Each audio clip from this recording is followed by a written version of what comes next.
오, 이거 정말 신나요. 오늘 아침에 관광객들과 내셔널 트러스트 레인저들이 이곳 자이언츠 코즈웨이의 바위면에 있는 마법의 문으로 전설적인 핀이 사라지는 것을 목격했다고 들었습니다.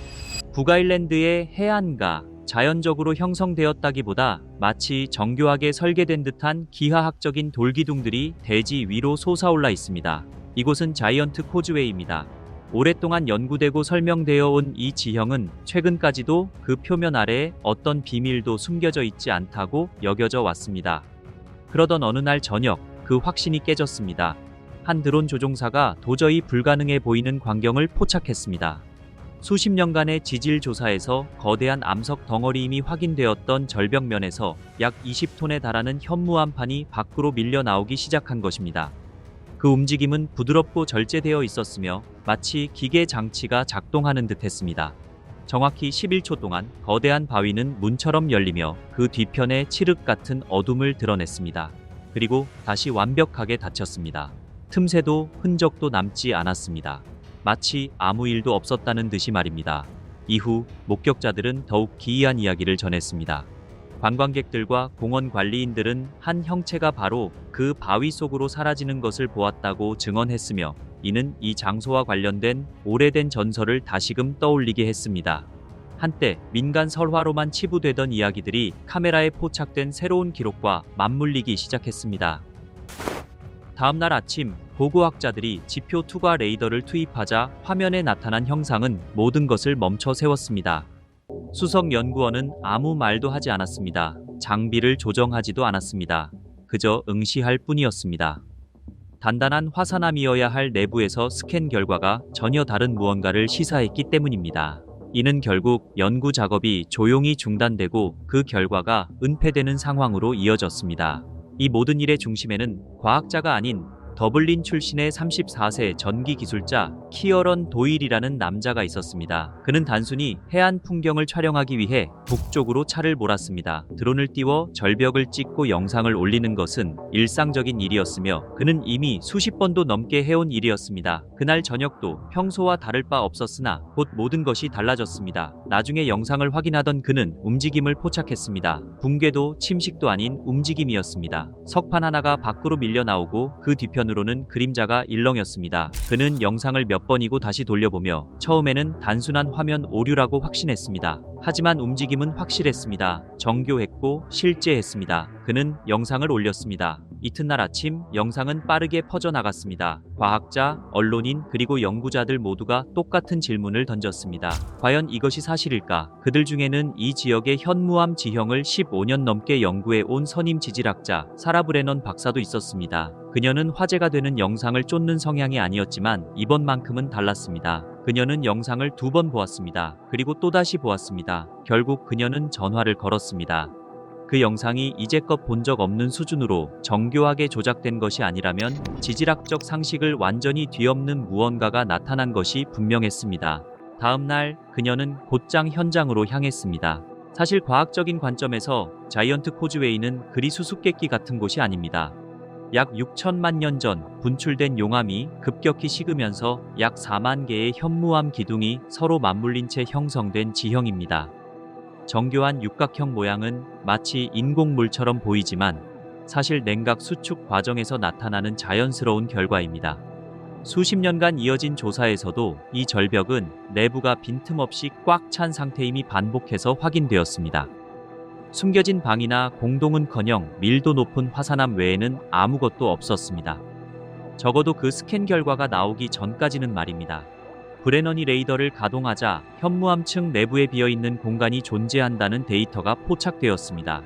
깊이는 약 3.6m, 너비는 약 7.9m에 달하는 규모였습니다. 외부로 통하는 입구조차 발견되지 않는 완벽하게 밀폐된 공간이었습니다. 이 지역의 지질학적 특성상 이런 공간은 존재 자체가 불가능한 일이었습니다. 하지만 모두를 침묵하게 만든 건 단지 그 빈 공간의 존재 때문만은 아니었습니다. 그 안에 무엇인가가 있는 듯했습니다. 똑바로 서 있는 7개의 형체였습니다. 각각의 높이는 2.1m에서 2.4m 사이였습니다. 일정한 강역을 유지한 채 모두 같은 같은 곳을 바라보고 있었습니다. 바로 돌문이 위치한 방향이었습니다. 쓰러진 것도 무작위로 놓인 것도 아니었습니다. 정교하게 배치된 모습이었습니다. 현무암은 뜨거운 용암이 굳으면서 형성됩니다. 퇴적암처럼 물체 주변에 서서히 쌓이며 만들어지는 암석이 아닙니다. 즉, 그 내부에 존재하던 것들은 용암이 액체 상태였을 때 화씨 2000도가 넘는 고온 속에서도 그 자리에 있었다는 뜻입니다. 여기서 문제가 발생합니다. 그 어떤 생명체도 그런 열기를 견딜 수 없기 때문입니다.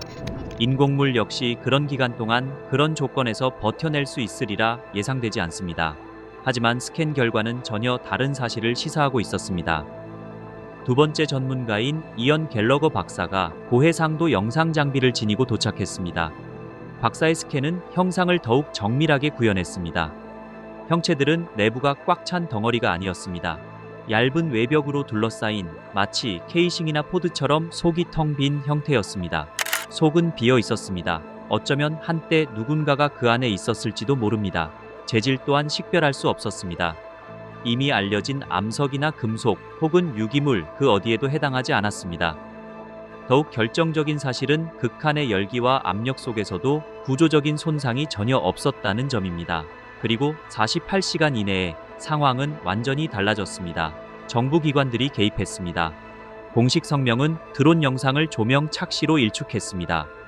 현장은 정상으로 선포되었습니다. 이상 징후는 없었습니다. 비밀의 방도 없었습니다. 하지만 내부적인 반응은 달랐습니다. 브레너는 공식 보고서 서명을 거부했습니다. 그녀는 보고서를 검토하고는 그것을 밀어내고 자리를 떠났습니다.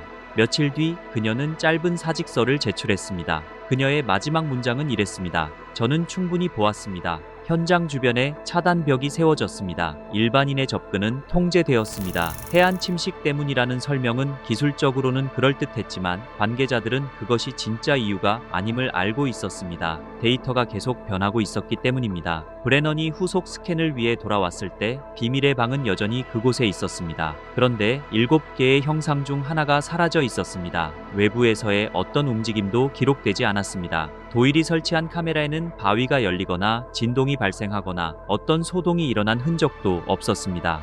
문은 다시 움직이지 않았습니다. 그럼에도 불구하고 밀폐된 공간 안에서 한 형상이 완전히 사라져 버린 것입니다. 파편도 없었습니다. 흔적도 없었습니다. 남은 6은 아무런 반응도 보이지 않았습니다. 그들은 여전히 문을 향해 똑바로 선 채 부동 자세를 유지했습니다. 그리고 열화상 촬영 결과가 도착했습니다. 리브 켈러건 박사는 지열 활동, 열이 고인 곳이나 수로 혹은 자연적인 무언가를 예상하며 스캔을 진행했습니다. 하지만 장비에 포착된 것은 정밀한 무언가였습니다. 바로 화씨 약 99도의 열 신호였습니다. 인간의 천입니다. 대서양의 찬 공기에 둘러싸인 차가운 현무암 내부라면 그 어떤 잔류 열도 순식간에 소멸되어야 합니다. 열역학 법칙은 이런 환경에서 장기간 온기가 유지되는 것을 허용하지 않으며 수백만 년이라는 시간은 말할 것도 없습니다. 그럼에도 측정값은 안정적이었습니다. 반복되었습니다. 여러 대의 장비를 통해 검증되었습니다. 진동 센서가 여기에 또 다른 데이터를 더했습니다. 그들은 4초마다 규칙적인 맥동을 기록했습니다. 일관되었습니다. 패턴화되어 있었습니다. 한 연구원에 따르면 느린 심장 박동과 구별할 수 없을 정도였습니다. 형체들은 고정된 상태가 아니었습니다. 반복된 스캔 결과 그들은 움직이기 시작했습니다. 극적이지는 않았지만 분명히 측정 가능한 수준이었습니다. 한 번에 몇 인치씩이었습니다. 항상 같은 방향, 즉 성문을 향하고 있었습니다.